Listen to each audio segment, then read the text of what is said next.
It's hard to imagine what life was like more than 3 million years ago. The Earth was a very different place back then. The continents were in different positions, the climate was warmer, and humans didn't exist yet. At least that's what we thought until recently. In 2014, scientists found stone tools in Kenya that had been made by a previously unknown species of ancient human. These tools date back 3.5 million years, which means humans must have existed then. So how did these early humans survive all those years ago? Let's take a look. 3.5 million years ago, the world looked nothing like it does today. Africa, where the oldest human fossils have been found, was a completely different place. There were no deserts, just a few small forested areas scattered throughout the continent. Most of the land was covered in grassland with tall grasses that grew to be over 6 feet tall. Because of this, most of the year it would have been difficult to see above the grasses, which may have helped our distant ancestors blend in with the landscape and hide from predators. But there was a problem. Although there were plenty of plants to eat, there weren't many animals to hunt. 3.5 million years ago, there weren't any large mammals. The majority of animals were small proto-wombats, which is not exactly the kind of thing you can hunt for food. Luckily for early humans, there was an abundance of insects, birds, eggs, and fish, which meant that humans didn't need to rely on hunting large animals for survival. But although these things are easy to collect, they don't fill you up for long. Early humans needed more sustenance than what the land could provide, so instead they moved closer to lakes and rivers where there were more resources available.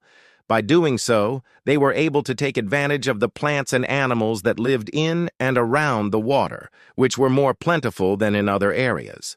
Although there were no big cats or wolves, early humans still had to watch out for predators. There were crocodiles everywhere, both in the water and on land. They would have hunted anything that moved, making them one of the biggest threats to early humans.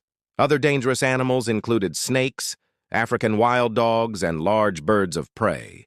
This meant that if early humans were going to survive, they needed a safe place to go, somewhere predators couldn't get them. Luckily for them, there were plenty of caves to explore. These caves provided shelter from predators and the elements. They also had another benefit. Because they were dark, damp, and barely ventilated, no animals wanted to live in them, meaning early humans didn't have to worry about sharing their home with a wild animal. What's more, because no animals lived in the caves, the floors were littered with bones. Early humans simply had to collect the bones and eat them. This meant they didn't have to spend time scavenging around the outside of the cave looking for food.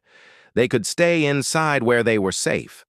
Not only did the caves provide food, they also provided sharp rocks that could be used as tools. These rocks could then be used to cut meat, crack open bones, and process plants. This was a huge advantage for early humans because it meant they didn't have to spend valuable energy trying to find sharp rocks outside the cave. Everything they needed was literally at their feet.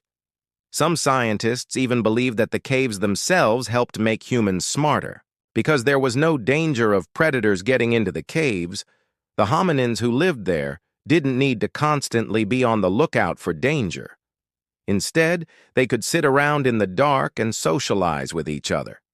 Because they had to communicate in the dark, they developed new vocalizations that eventually led to the evolution of language. Others believe that because there was no natural light in the caves, early humans were forced to use their imaginations.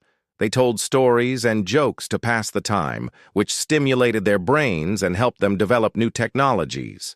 There are some scientists who disagree, saying that the caves may have actually been a hindrance to human development, arguing that humans would not have evolved if they had not come out of the caves and explored the savanna.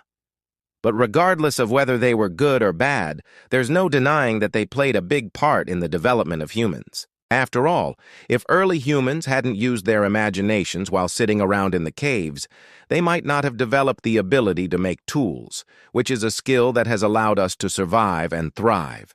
So next time you're cowering in a cave, scared out of your wits, just remember it could have been much worse. You could have been living in a cave 3.5 million years ago when it was filled with hungry crocodiles. Now that's scary. Thanks for watching.